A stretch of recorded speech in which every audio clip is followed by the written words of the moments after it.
What is up, guys? Today I'm going to be showcasing my necromancer build from level 1 to level 4. This is a leveling build.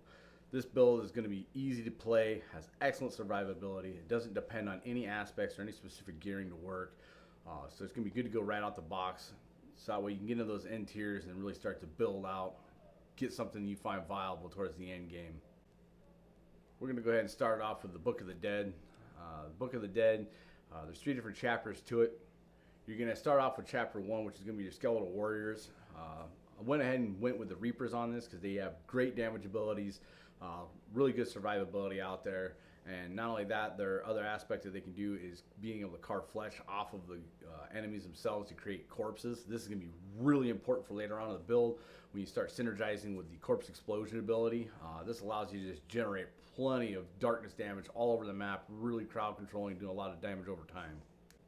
Next up is going to be the skeletal mages. I went with the cold damage ability. This is really great for crowd control. They can slow down and freeze the enemy. Works great with your damage over time because you're throwing down the blights, you're throwing down the corpse explosions, so you just got that dot damage happening all the time on screen, and having them being stuck in place just really helps this build shine. So next I went with the golem. Took bone. Bone is great because it causes your golems to be the ones that are out there taunting the enemy.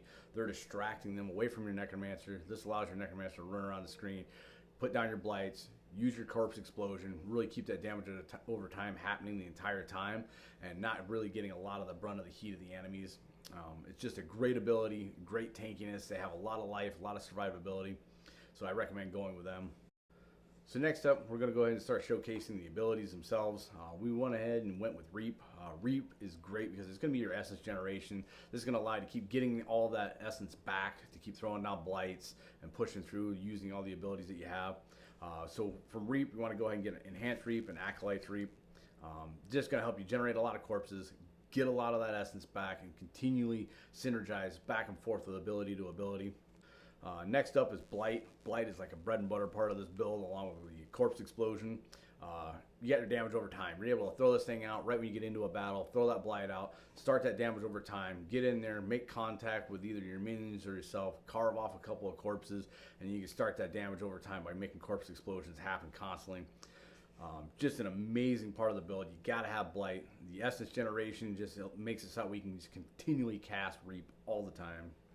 Next up is Corpse Explosion. Again, the other part of this with Blight, just amazing. You got to have Corpse Explosion to make this build work.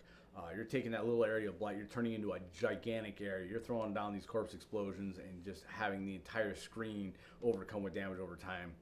That with your mages out there throwing down what they're doing, freezing and slowing the enemies. They're getting stuck in these pools of darkness and plague, and they're just ticking away all their damage. Great crowd control.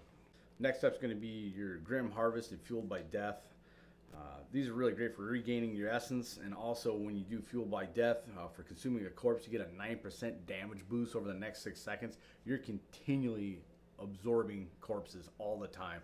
So you're really just using that cycle of going through those abilities, consuming those corpses, getting that damage buff, and just allowing that damage over time to continue, and you're just generating the corpses over and over and over again. Next up is going to be your skeletal mages. You want to take all 3 ranks in this because you want those mages to be out there doing as much damage as possible and giving them as much survivability as possible. Again, because they're freezing and slowing the enemy so much, they're a vital part of the build to keep you safe, keep the survivability up, and really generate a lot of damage over time. So next up is Corpse Tendrils. Take just 1 rank of Corpse Tendrils, then move into your Enhanced and then also your Plague Corpse.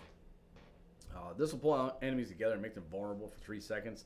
That vulnerability is really where this ability shines. It allows that damage over time to just take a synergistic effect, keep going up, more and more damage, keeps them held in place, and also just clears the screen amazingly fast.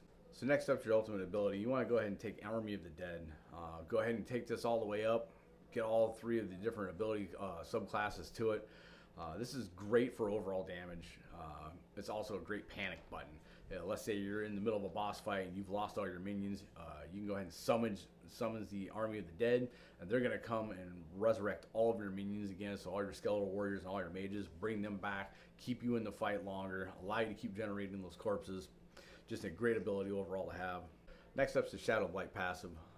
Everything that you do is a darkness-based ability, so this really helps to just shine those abilities and keep that damage over time up. Really putting down that ability all the time through everything that you're bringing to the battlefield is just amazing for clearing the mobs.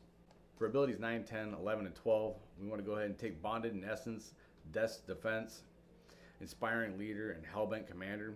These are all surrounding your minions, keeping them healthy, allowing them to do more damage, allowing them to heal themselves.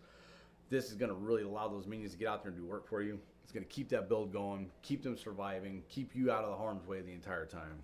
I'm going to go ahead and leave you with some end screen gameplay. This is so that way you can see all the abilities in action. I'm throwing down the blights, throwing down the corpse explosions. You're going to see the army of the dead. You're going to see the tendrils pulling all the enemies together so that way they're all single point targeted. Check it out. Let me know what you think.